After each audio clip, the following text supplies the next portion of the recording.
Good morning, everyone. Today I will be presenting my thesis entitled A Mixed Method Quasi Experimental Study on the Impact of Social Studies Curriculum Interventions on Financial Responsibility and Entrepreneurial Mindset Among Adolescents in Moncayo, a Social Cognitive Theory Perspective. I am Florifin A. Lumibao. I am affiliated with the Bukidnon State University and the Assumption Academy of Moncayo Incorporated. The importance of financial literacy and entrepreneurship. Why this study matters? Because of the growing economic complexity that requires financially responsible citizens, as well as entrepreneurial skills, drive innovation and local economic development. Thus, this is crucial for adolescents in developing regions like Moncayo. I chose Moncayo because this is the place where I reside, and there is a need for further studies on the integration of financial literacy among adolescents here. Though we are predominantly rural municipality and have limited access to diverse economic opportunities, thus there is really a need for locally relevant education strategy. As a developing nation, the Philippines understands that financial literacy and entrepreneurial education are vital for economic development and individual well-being. Financial literacy studies, including those by the Bangko Sentral ng Pilipinas, reveal varying levels of financial literacy among Filipino youth, emphasizing the need for enhanced financial education. The K-12 curriculum incorporates financial literacy into social studies, reflecting government efforts. Tailored intentions or interventions are needed for specific groups. Entrepreneurial mindset.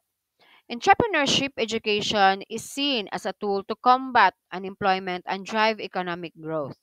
TESDA and universities have implemented programs and courses to develop entrepreneurial skills. Research explores factors influencing entrepreneurial intentions among Filipino students. Integration challenges. While the K-12 curriculum includes these concepts, there is a need for research on effective teaching methods like project-based and experiential learning and curriculum implementations. There is a lack of research regarding the effect of integration of this topic within rural areas such as Moncayo, Davao de Oro. Cited references are Aldaba RM, Yap DR, and Ortiz AD 2018, Financial Literacy in the Philippines, a survey of selected groups, Philippine Institute for Development Studies Discussion Paper Series 2018-47.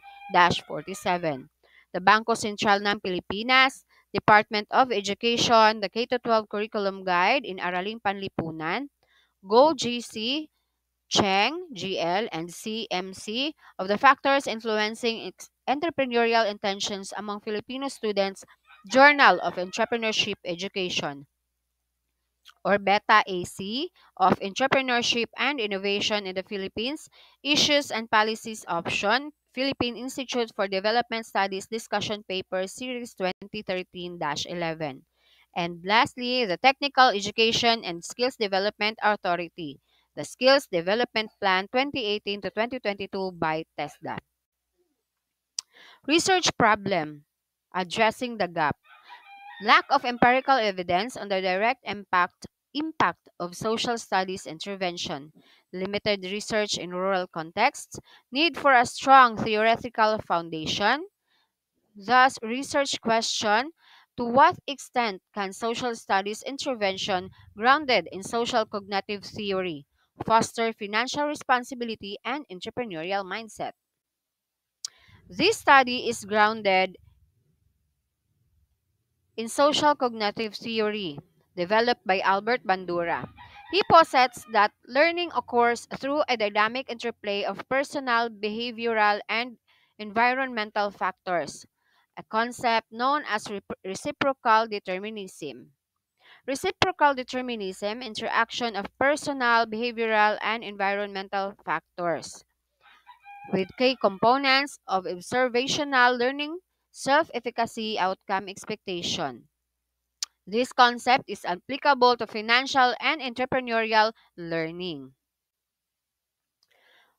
We aim to achieve, measure the impact of revised social studies curriculum, assess changes in financial literacy and entrepreneurial mindset, explore the role of self efficacy that can provide locally relevant insights. So, based on the theoretical framework and the statement of the problem, the following hypotheses are proposed. H1 quantitative adolescents in the intervention group receiving the revised social studies curriculum will demonstrate significantly higher scores in financial literacy and entrepreneurial mindset. Post test compared to adolescents in the control group, the receiving the standard curriculum. H2 qualitative. Qualitative data will reveal that students in the intervention group report increased observational learning on financial and entrepreneurial behaviors, enhanced self efficacy, and positive outcome expectation compared to students in the control gap. H3 or the quantitative longitudinal, adolescents from the intervention group will demonstrate greater financial responsibility and entrepreneurial behaviors in a follow up study conducted several years after initial intervention when compared to the control group. The research will be conducted through mixed method quasi-experimental. In quasi-experimental design or the intervention versus control group. Then there will be potential longitudinal follow-up. This describes a study setup comparing of a revised social studies 9 curriculum on financial literacy and on entrepreneurial mindset against the mindset or the standard curriculum. So in the intervention and control groups, the participants are in the intervention group. Students in this group will be taught using the newly revised Social Studies 9 curriculum, which is designed to specifically incorporate enhanced financial literacy and or entrepreneurial education. In the control group, students in this group will continue to learn using the standard existing Social Studies 9 curriculum, serving as the baseline for comparison selection criteria and ensuring similarities. This will ensure a fair comparison. The researchers must carefully select participants for this group. So, this typically involves using methods like random assignment to minimize bias and create groups with similar characteristics. Examples, age group, prior academic performance, and socio-economic background. The data will be gathered through pre and post test questionnaires like financial literacy, entrepreneurial mindset, and self efficacy, semi structured interviews with students and teachers, and focus group discussion with students.